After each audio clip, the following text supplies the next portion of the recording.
in this last unit that talks about culture and the arts. And last chapter we talked about what God created them to be, and we talked about the triad of goodness, beauty, and truth, and how all three of those things need to be included and they rely on each other. And now we're going to talk about how the fall has affected that and how the fall has affected each one of those three things in the triad, the goodness, beauty, and truth. So chapter 26, the false, the bad, and the ugly. So the book starts off talking about a tapestry that is called The Hunt of the Unicorn, and it was sold for $14 million. The tapestry is made up of all of these different threads that are put together in just the right way to make something that is beautiful. So in this tapestry, obviously, you can see the picture there. It is much more than just a bunch of threads. When you put them together, it makes something very special and very unique. In the same way, pottery is much more than just clay or dirt. And music is much more than just notes. A meal is much more than just the ingredients. And art is much more than just pigments. When you put it together in a unique way, it creates something beautiful. And it's the same way with ourselves. It's the same way with culture. It's the same with art. When you put them together in the correct way, they create something beautiful. Now, the problem is a lot of times this unravels, and if I were to start pulling out threads from that tapestry, it would destroy the look of the tapestry. It would make it not as beautiful. In the same way, when we start unraveling that triad of truth, goodness, and mercy and try to separate them, it is no longer beautiful. It is no longer good. It is no longer true. So people sometimes do the same thing and they try to unweave, they try to take out one of those three things and separate one to worship above the other two. So in this chapter, we're going to be looking about how they separate them. The first section, we're talking about how they just focus on one and ignore the other two. They idolize beauty, or they idolize truth, or they idolize something else. And in the second part, we'll talk about how sometimes they attack truth, or they attack goodness, or they attack beauty. So the first part, they just take one and idolize it. The second part, we're talking about how they try to destroy one. So first of all, idolizing truth. 1 Corinthians 13, a passage that you probably already know, talks about the fact, let me just read it for you here a little bit. I won't read the whole passage. But it talks about the fact that you can do a lot of things that are very good and are very true, but if you don't do them with love, they are worth nothing. It says, if I speak in the tongues of men and of angels, but have not love, I am a noisy gong or clanging cymbal. And if I have prophetic powers and understand all mysteries and all knowledge, that's the truth aspect there. And if I have all faith so as to remove mountains, but have not love, I am nothing. So truth by itself can many times become something that is terrible if we idolize truth and try to get quote-unquote truth above everything else. So how does this happen? Your book gives the example of what is called the Unit 731 in Japan during World War II, which was very similar to what the Nazi did in their concentration camps, where the Japanese wanted to find out more truth about creation, but they did it by torturing and killing many innocent people. So truth in and of itself is not good if it's separated from what is moral, what is right, and if it's separated from what is beautiful. So we have to have all three of those things. No truth is worth having if you have to give up goodness to have it. Other times you idolize goodness or morality, and you ignore truth, or you ignore beauty. So if you idolize one but you ignore the others, that can be a problem as well. Judges chapter 17, let me read that for you in verse 6. Judges 17:6 says, in those days there was no king in Israel, and everyone did what was right in his own sight. So if Goodness is not based on truth. If I just say, well, I'm just going to do what I think is moral and what I think is good, but it's not based on what God's truth is, then it can become evil. Your book gives the example of homosexual marriage and how many people say, well, I don't want to be on the wrong side of history, so I'm going to say that since everyone else thinks that homosexual marriage is okay, then that must be okay, that must be moral. But if I separate morality from God's truth, then it is no longer morality. So is your definition of what is good or moral, is it true? Finally, some people idolize beauty. Proverbs 31 talks about how beauty is vain because though it's good, and especially it's talking about here in humans, it doesn't last very long. So we have to combine beauty with truth and goodness. Beauty by itself is not enough. Your book talks about romanticism, especially about Oscar Wilde, who was actually a really messed up guy, but a very well-known author. And he says, beauty is a form of genius, is higher indeed than genius, as it needs no explanation. It cannot be questioned. It has its divine right of sovereignty. So he goes on to say the only way to get rid of temptation is to yield to it. In other words, anything that is beautiful, it cannot be wrong if it is beautiful. We see this all the time in a lot of movies or books. If I have this feeling and if I'm attracted to someone, then whatever we do, as long as we're consenting, it's beautiful. Therefore, it's good because it's beautiful. But beauty, when you separate it from truth and morality, really becomes ugliness. And that's what we call romanticism, that exaltation of beauty above everything. On the other hand, sometimes instead of idolizing one of them, they specifically try to destroy one of them. So they can attack any one of these as well. So first of all, your book gives 3 different really awarded plays that most of us probably have never heard of or seen. They are what we would call more high culture that attack one of these 3 things. So the first one is Equus, which is Daniel Radcliffe. Many of you guys have probably heard of him. He was Harry Potter. He also was in a play called Equus, which is about this guy who basically turns horses into gods, and he thinks horses are gods, but then he blinds all these horses because he thinks that these horses were watching him when he committed an immorality. So he thinks that it's going to destroy his life if these gods know that he committed immorality. So he blinds them. And then he goes and sees a psychiatrist, and the psychiatrist basically doesn't want to tell him that these horses aren't gods and that they don't care what he's doing, because he feels like this guy is happier believing the lie. And the point of the play is that if believing a lie makes you happy, then you should just believe that lie. So we need to, anytime we look at art, we have to realize that truth is essential. It's not just the beauty, it is also the truth. And if you take away the truth, really you take away the beauty. Some people attack the goodness. It talks about another poem called The Real Thing, and in this poem you have basically this person commits immorality and adultery because she believes that she has to follow her heart, and basically the play says that's fine as long as she's following her heart, it's good to commit immorality. Ironically, the person who wrote the play dedicated it to his wife and then proceeded to cheat on his wife with the star of the play. So basically it says search for love at all costs. Then finally, some attack beauty. The only way to measure art is, they say, is its power over us. So it doesn't matter if something is beautiful or not. He talks about the play The Pillow Man, where this guy travels back in time to basically encourage kids to commit suicide with their pillows before they grow up because their life is going to be terrible. And finally he gets so depressed he travels back to himself and convinces himself as a boy to kill himself. And that's supposed to be an amazing thing because it tells the truth about life.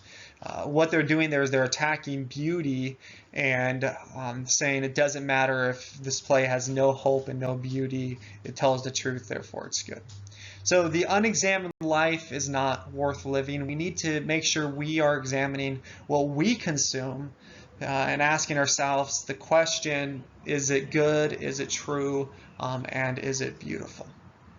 So Hebrews 5 talks about this important thing to examine ourselves, and it says, those who by reason of use have their senses, which are powers of discernment, exercised to discern both good and evil. In other words, just like any skill, it takes practice and skill to evaluate the movie or the book or the piece of art or the piece of music we're listening to and ask ourselves, is this really good? Is the morality that it's teaching correct? Is it true? Does it agree with God's view of the world? And is it beautiful? So the great unraveling of human nature, people are like tapestries too. Psalm 139, David talks about how God formed him in his mother's womb. And we are made up of different parts. We're made up of our mind, our reason, we're made up of our will, the decisions we make, and we're made up of our emotion. But you can't really separate those. Some people like to say, well, make sure you always have your emotion controlled by your reason, or make sure you only listen to your heart and don't listen to your mind. But really, as humans, that's impossible, because all three of these things are intertwined, and all three of these things are important, and God talks about all three of these things. So our actions aren't controlled by just our reason. No one is controlled by only reason. Their emotion is always going to have a part in that. Their decision making is always going to have a part in that. Everyone's going to be an indivisible mixture of the three. And when the Bible commands us, for example, it says, love God with all your heart, with all your soul, with all your mind, with all your strength. Our fallenness also is seen by that conflict inside us where sometimes our emotions want to do it right when our reason says no. Sometimes our reason wants to do it right when our emotions say no. And there's this constant battle in us. Let me just read quickly that passage. Psalm 86. In Psalm 86 verse 11 it says, teach me your way, O Lord, that I may walk in your truth. Unite my heart to fear your name. See the three things there. Teach, that's the mind. We need to understand God and reason from his reason. That I may walk in your truth, that's the decision, that's your will, that's what you choose to do. And then unite my heart to fear your name. Fear is the emotion, the awe, the respect, that response. So we unite all three of those to be able to serve. And fall wants to put those against each other. So we have to realize that as human beings, none of us are affected by just one of these three aspects, truth, beauty, and goodness. We need all three of them. So when we create something, we have to understand that. So some people have tried to think that we're just truth receptors, that the only thing we need is truth, and it doesn't matter the form that the truth comes in. So for example, many people admire an author who just tells the truth. There's no happy endings. And it talks about a book that basically is an apocalyptic book where you have this father and this son, and they try to be good, but then they eventually basically become what everyone else around them is, and it's just really depressing and really sad. And there are two problems with this idea that as long as something is quote-unquote realistic, then it's good art. And you have a lot of movies and a lot of books that are just incredibly depressing.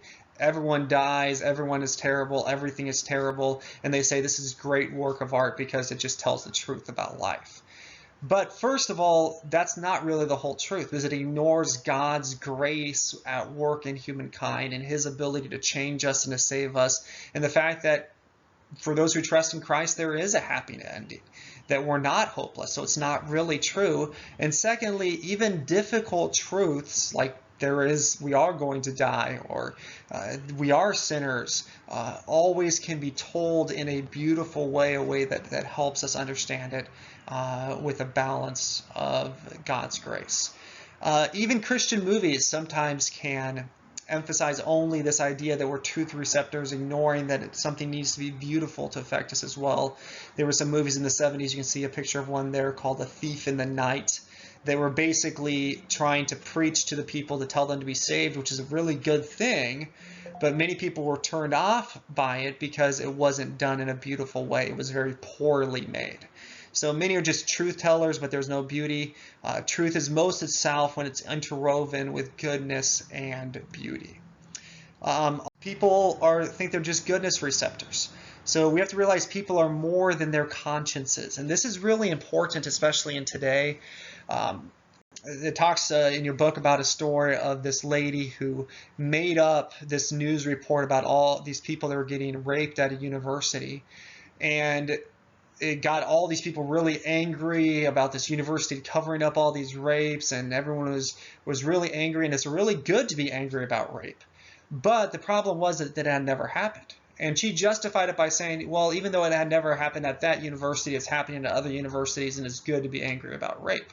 The problem is that separates the goodness from truth. A lot of people today want to judge situations and peoples on social media by just one news report or one story or one video clip or one picture, but they don't know the whole truth. And they get enraged over things that would be good to get enraged over if they were true, but sometimes they're not true. And we have to be sure before we get enraged about something, we have to make sure we know that it is true. So, for example, in the last 10 years or so, there have been several political figures that have been accused of sexual misconduct, both Democrats and Republicans. Sometimes it has been true. Sometimes, at least it seems like from the evidence, that it wasn't true. But whether it was true or not, people got enraged and said these people need to be prosecuted without really looking at the facts and making sure we actually study to see if it was true or not. So it's good to get enraged about things that are wrong, but it's important to make sure that we know that they are true. So Christian art, on the other hand, should not just talk about good things happening. Maybe some of you guys have heard of the movie Pollyanna, which is basically just everything is good and perfect. Or maybe some of you have seen Thomas Kinkade pictures, which are really beautiful and are good, but sometimes give a false idea of what the world is. So it's difficult to write a book or paint a picture or make a movie in which goodness really looks good and evil looks evil. The Bible is filled with people that are evil, and it paints them as evil. Even it paints the good people as many times making evil choices. But we have to make sure the Bible, when it paints evil, it never paints it in a positive light, and it never paints it in a way that will tempt us to copy or indulge in the evil behavior. So many times this realistic evil corrupts us. It defiles the reader. And on the other hand, some of the movies are just so good it doesn't really paint the truth that there is evil in the world and there is death. And we're not just beauty receptors. We're not just emotional beings. Beauty and emotion without truth are meaningless, and beauty without goodness or truth leads to insignificance. And you have a story about an artist in the book that why bother? How does understanding beauty, truth, and goodness affect your future life? Anywhere you work, you should strive for all three. So whether you stay at home and you're a stay-at-home mother and you're working with your kids, the way that you clean the house, the way that you make dinner, the way that you write letters can reflect these things. Whether you're a businessman and the way that you choose signage, the way that you even put together reports or present your office can have all three of these things. Whatever you're doing, anything you consume, the books you read, the movies you watch, the music you listen to, all three of those things. We've talked before about pop culture versus high culture. Pop culture, again, is just what is popular. That's why it's called pop culture. Popular culture is a commercially driven culture. That means it's just made to be sold, of media and entertainment shaped by the tastes of ordinary people. Now, pop culture in and of itself, there's nothing wrong with the idea of culture that the majority of the people like. It's just whatever sells. But it's going to depend on what people want to buy. So if the majority of the culture loves illicit sex, well, then pop culture in that area is going to be bad because they're going to want to sell that. If the majority of the culture likes beautiful art, well, then pop culture could be good. So it just depends on what the culture is buying. We have to be careful because, first of all, we have to evaluate the content. We shouldn't be entertained by the sins that Jesus died to eradicate. We have to be careful to not look on things that are evil. So you have to ask yourself the question, have you ever stopped watching your favorite TV show or skipped an episode because it was violating one of these principles?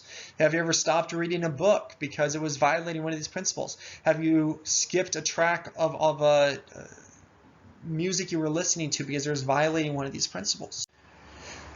But not only the content, not only if it has really bad language or extreme violence or sexual scenes, but also the pop culture affects how we think and how we feel. That's our sensibilities.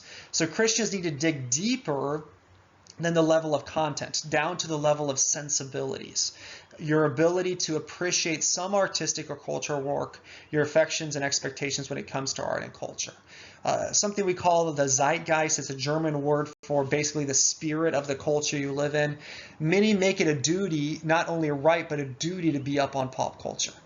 Sometimes we think if we haven't watched the show that everyone else has watched, if we haven't watched Game of Thrones, or if we haven't listened to this artist, or if we haven't read this book that everyone is reading, then we won't be accepted by them. And we think it's our duty to make sure we have watched everything that everyone else has watched, no matter how it's affecting us morally. And for many people, it's the only thing that's really their shared religion. In the past, people used to talk about God and religion when they got together. Or it's politics. Now, religion and politics are off the table. Really, the only thing that people have in common are sports and entertainment. So when people who don't know each other get together, they talk about movies, or they talk about songs, or things like that. Another way that it can affect us is it can give us this idea that we deserve to be entertained all the time. And if something isn't engaging our interest, then it's not worth our time. So many times that makes it so we don't have the patience necessary to be rewarded by things that would help us and make us better people, but take time and work. Certain types of literature or poetry or paintings, many times we don't like these things because it takes work to understand and appreciate the beauty. We just want something that's immediately. The power of culture is the power to define reality. It defines how we think, what we love. High culture and pop culture are both going to shape our character, but since pop culture is all around us all the time, it's going to have a much greater effect on us. So it's going to affect how we view beauty. One of the biggest ways that everyone has seen this is especially with the body, and how we view our bodies is affected by what pop culture says is beautiful. It specializes in instant gratification, but because of that, it many times spoils our taste for something that is better. It tells us if something takes time and effort, if I have to really study this poem to understand it, then too much work, it's not really enjoyable. If I have to really read this book carefully and it takes a lot of time and effort to understand what's going on in the book, it's not worth it. If I have to think about the movie, it's not worth watching it. So pop culture, many times, though it does blaspheme God in many ways, many times the way that affects us even more is just by painting a world where God isn't needed, where God doesn't exist, where we can get along without God and God just isn't there. High culture has many problems as well, but normally high culture stretches us. It makes us think more. It makes us more well-rounded people. And many times it stretches us because it makes us work hard to understand what's going on. And we really can't appreciate it until we've been stretched. So because of that, it's much less attractive because there's a greater distance, a lot more time and effort between when we start reading it or watching it or looking at it and when we get the satisfaction after time and effort to understand it. It's like a long hike. A lot of times we just want to go to places where we can drive up and look out the window and see beauty, but we don't want to have to climb up that mountain to see that view. But many times that's the best view, the one that takes work. Soaking and vegging, everybody's busy and tired, so all of us want to veg, not just physically, but mentally. And it's okay sometimes just to sit back and watch a movie or read a book that's not necessarily really deep, that's just easy to watch. There's nothing wrong with that. But we have to be careful to realize that good art is not just entertaining. It is entertaining, but it's not just diversion. It doesn't just divert us from the world around us. It also feeds us and helps us grow and forms our sensibilities, what we love and what we hate, how we think about the world, that will help us. So we have to be careful not to veg on things that the Bible condemns. And it condemns the assumption that a life of just diverting ourselves from real life and novelty, just new things, that's all life is about. So this doesn't mean we should become ascetics, which means we separate from anything that's enjoyable. We can enjoy good things, We just have to be careful to make sure they're true, good, and beautiful, and not damaging us.